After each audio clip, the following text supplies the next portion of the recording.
어제 주식시장은 기념에 남을 정도로 큰 폭의 상승을 기록했고요. 의미 있는 반등을 이뤄냈던 가장 큰 이유는 미국의 물가지표가 예상보다 크게 낮게 나왔기 때문이라고 생각합니다. 내용들 살펴보면 상당히 의미 있는 변화라고 볼 수 있는 것이 모든 매크로 변수가 같은 방향으로 움직였기 때문입니다. 이 내용을 좀 주목해서 보셔야 될 것 같아요. 우선 다음 주 일정을 좀 보면요. 다음 주 화요일에는 G20 정상회담이 있습니다. 그리고 10월 소매 판매가 수요일날 발표되고요. 주택 착공지수가 목요일날 발표됩니다. 이제는 좀 큰 이벤트들은 조금 이제 소멸되는 느낌이에요. 아마도 매크로 변수들보다는 개별 기업들 단에서 나타나는 여러 가지 변화들에 의해서 주가가 움직일 가능성이 크다라고 정리할 수 있겠네요. 자, 오늘은 시장에 대한 이야기, 그리고 물가, CPI, 그리고 이제 크립토 시장 업데이트 좀 더 해드리도록 하겠습니다. 아직 여진이 남아있기 때문입니다. 주가는 어제 다우가 3.7%, 그리고 나스닥은 7.3% 상승했습니다. S&P 5.5% 상승했고요. 그동안 워낙 나스닥의 낙폭이 컸기 때문에 상승폭도 컸다라고 정리하면 될 것 같고요. 이 그림에서 여러분 보셔야 되는 거는 여기죠.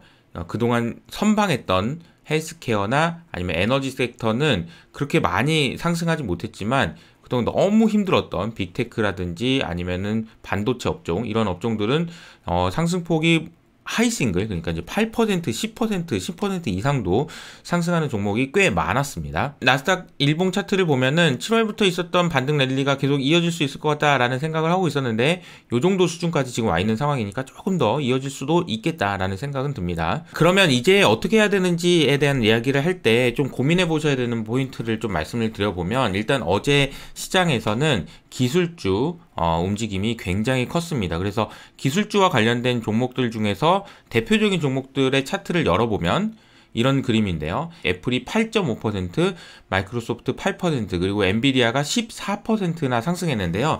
특징은 여러분들이 장대 얌봉이라고 하죠. 차트를 볼 때 계속해서 장중에 상승폭이 커졌는지, 그리고 마지막에 종가가 고가로 끝났는지, 이런 부분들을 좀 판단해 보셔가지고 혹시라도 오늘 살려는 종목들을 생각해 주시면 좋을 것 같다라는 생각이 들고요. 국내 시장에서도 시장은 지금 최근에 많이 반등을 했기 때문에 시장에 대한 생각보다도 지금 만약에 새로 투자를 하실 고민이 든다면 제가 가치투자 클럽이라는 곳에서 가져온 그림인데요. 공매도가 어디가 제일 많았느냐, 이것부터 체크를 하시는 것이 전략을 세우실 때는 도움이 될 것 같습니다. 예를 들어볼까요? 대한통운 같은 경우에는 공매도 단가가 83,000원 정도인데 공매도 비율이 36%다. 자, 82,000원 정도면은 이 정도 수준인데요. 공매도가 아마 이 가격대에 굉장히 많이 들어왔다라는 거죠. 아마 이게 특정 종목을 얘기해서 좀 그렇지만 여기 나와 있는 종목들의 숏을 했던 그런 헤지 펀드들 같은 경우에는 오늘 아침에 아마 회의를 할 겁니다. 그래서 자, 이거 어떻게 할 거야? 오늘 주가 많이 오르면은. 그래서 커버를 할 거야 말 거야 이러면서 이제 막 회의를 많이 할 거고요. 커버를 하기로 했다면, 숏 커버를 하기로 했다면 주식을 사야 되는데, 문제가 되는 것들은 이런 종목들 중에서 거래량이 없는 종목은 오히려 주가가 더 많이 오를 수 있다라는 생각을 하시면 좋을 것 같아요. 원래 거래량이 없는 종목은 안 좋은 종목인데 이런 경우에는 오히려 더 좋습니다. 거래량이 부족할수록 주식을 올려가면서, 주가를 올려가면서 커버를 할 수밖에 없다라는 것이 개인 투자자들한테는 오히려 도움이 될 수 있는 그런 팁이 아닐까 싶습니다. 자, 이 종목들을 차트를 한번 열어보고 한번 검토해 보시는 것도 좋은 방법이지 않을까라는 생각이 듭니다. 아마존의 시가총액이 1조 달러가 증발했습니다. 그러니까 빅테크들의 시가총액이 올해 4조 달러나 증발했는데요. 4조 달러면은 우리나라의 GDP의 2배가 넘는 금액이고요. 미국 GDP의 20% 정도니까 어마어마한 규모가 날아갔다라고 볼 수 있겠네요. 그래도 어제 아마존은 13%나 상승했습니다. 지금부터 매크로 변수들을 보여드릴 텐데 매크로 변수들도 하나같이 같은 방향으로 크게 움직였습니다. 이것은 좀 의미가 있습니다. 2년물 금리도 어제 30bp나 하락하면서 4.3%, 그리고 10년물 금리도 30bp 하락하면서 3.8%, 4% 이하로 내려왔습니다. 그리고 박스권 하단을 이탈했다라는 것도 의미가 있네요. 달러 인덱스 같은 경우에도 이 안에서 움직이다가 지금 어제 장대 음봉을 그리면서 2% 하락, 108포인트까지 내려갔고요. 유로화도 급등하면서 1.018, 1.7%나 상승했습니다. 엔화가 상당히 인상적이었는데요. 엔화를 가지고 정말 말들이 많았었는데 엔화도 결국 강세 반전했고요. 141.7까지 150까지 가서 되게 힘들다라는 얘기들이 많았는데 141까지 하락하는 모습 보였습니다. 자, 원자재는 다행히 큰 움직임이 없었습니다. 유가도 0.6% 고만고만했고요. 그리고 천연가스도 6%가 움직였지만 아주 큰 움직임은 아니었죠. 바로 물가 지표로 넘어가겠습니다. CPI 내용을 좀 살펴볼 텐데요. 우선은 CPI가 예상치가 8%였는데 7.7%로 훨씬 더 낮게 나왔고요. 걱정을 했던 코어 CPI 역시 예상치보다도 더 낮은 수치를 기록했습니다. 올해 2월달 이후로 처음으로 7%를 기록한 것이기 때문에 의미가 있다. 그리고 대체로 중고차가 2.4% MOM으로 낮아졌고 주거비는 올랐는데 최근에 집값이 안정되고 있으니까 이것도 좀 긍정적으로 볼 수 있는 거 아니냐라는 해석들이 나오죠. 전체 CPI는 이렇게 올라갔다 지금 회색처럼 내려가고 있고요.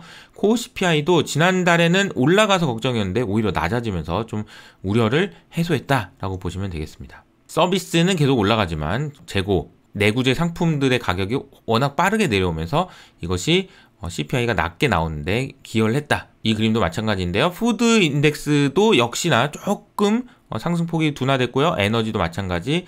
그러다 보니까 코어 인덱스도 낮아지는 모습을 보였습니다. 시장의 반응을 보면요. 12월 FOMC 금리 인상 확률은 50bp 인상 가능성이 어제 굉장히 높아져서 85%까지 높아졌습니다. 원래는 56%였다가 86%까지 높아졌다. 그러니까 50bp 인상 가능성이 거의 확정됐다. CPI 발표로 통해서 라고 보시면 되겠습니다. 그리고 애틀랜타 연준에서 나온 GDP 나오도 지금 최근에 미국의 GDP는 4%까지 올라가는 상황이고 물가는 여기서부터 이제 낮아지기 시작한다라고 하면은 이거 골디락스 아니야? 이런 얘기들이 단기적으로라도 나올 수 있는 그런 상황인 것 같습니다.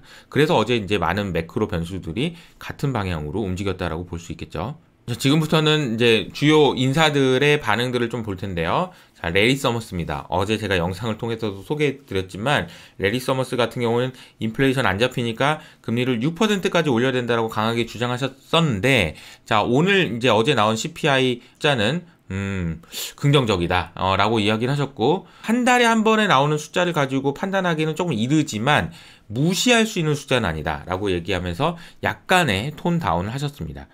그리고 닉 티밀하우스 같은 경우에도 자 이렇게 되면서 연준은 FOMC 회의에서 50bp 인상을 해야 될 것 같다 라는 이야기도 나오고 있습니다. 하루 만에 시장이 정말 많이 반등했는데 어제 장중에도 좀 뉘앙스가 좀 많이 바뀔 수 있었다는 게 느껴지는 게 물가 발표가 있기 전에 닐 카시카리는 연준의 피봇 시기상조다 라고 아주 강력하게 이야기를 하셨고요. 그리고 레리 로건 같은 경우에도 아직 갈 길이 멀다 라고 얘기했습니다. 발표가 난 이후로는 소비자 물가가 완화됐지만 아직 갈 길이 멀다 라고 이야기했고요. 노동시장이 여전히 타이트하기 때문에 금융과 경제 상황 살피기 위해서 금리 인상 속도가 지금 적절할 수 있다 라고 이야기를 했습니다. 패트릭 하커라는 분도 지난번에 제가 소개해드릴 때 얘기를 할 때 금리는 로켓처럼 올라가지만 인플레이션은 깃털처럼 천천히 내려온다 라고 이야기했는데 이분도 금리 인상 이제 속도 좀 조절을 해야 될 것 같아 라고 이제 입장이 조금 바뀌는 모습입니다. 어제 어쨌든 CPI 발표를 보고 많은 생각을 하셨던 것 같습니다. 연준의 누적된 긴축 효과를 고려해야 된다라는 이야기가 나왔죠. 로레타 메스터 총리 같은 경우는 어제 굉장히 매파로 알려져 있는데요. 이분은 인플레 완화됐지만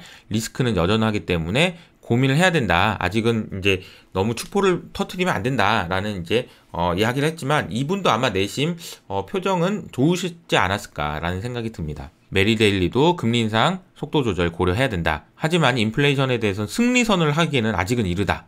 라고 이야기를 했습니다. 자, 크립토 시장을 포함해서 아직도 남아있는 숙제들 말씀을 좀 드려보도록 하겠습니다. FTX와 관련된 이야기들이 정말 많았고 사실 저도 이번 주에 정말 이 얘기들을 많이 전달해 드렸는데 고민이 많이 되고 걱정이 많이 됐습니다. 만약 어제 CPI가 잘못 나왔더라면은 또 이것도 정말 큰 이슈가 됐을 수 있었을 텐데 시간을 좀 벌었고 너무나도 다행스럽다라는 생각이 좀 듭니다.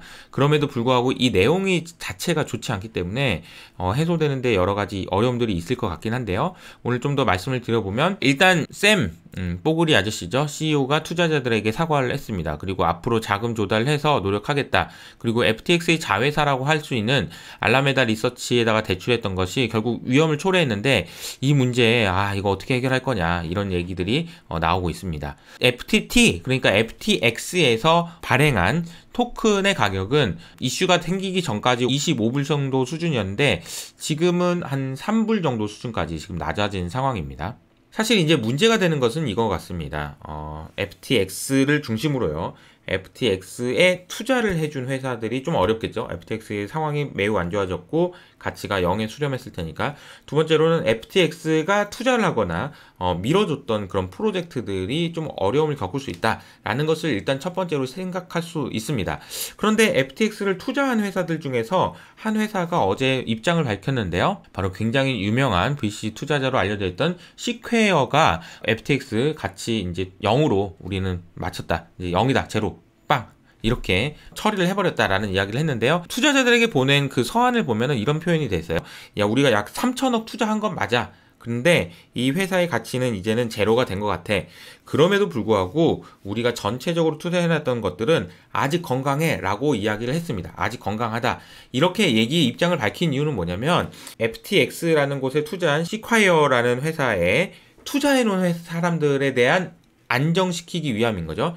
이 회사, 시퀘어 투자한 회사 사람들도 불안해가지고 나 돈 빼야 되는 거 아니야? 라는 생각을 하지 않도록 만들어주기 위한 작업들이 시작된 것 같습니다. 그래서 앞으로 이런 이런 펀드들이 어떤 식의 입장을 밝히는지 이런 부분들도 봐야 될 것 같고요. 왜냐하면 결국은 지금 이 펀드들이 펀드 환매가 나와서 이 펀드들이 FTX에서 손실 난 것뿐만 아니라 다른 멀쩡한 자산들도 팔아야 되는 상황까지 이어지느냐 여부가 굉장히 중요하기 때문입니다. 마침 이런 얘기들도 나왔는데요. 캐나다의 부동산 투자 회사는 펀드 환매를 중단했다는 얘기가 나옵니다. 비슷한 개념인 것이 펀드가 문제가 생길 수 있다라는 측면이고요. 앞으로 환매가 나오는지 여부를 잘 봐야 될 것 같습니다. 환매 중단 이야기는 여전히 좋은 소식은 아닙니다.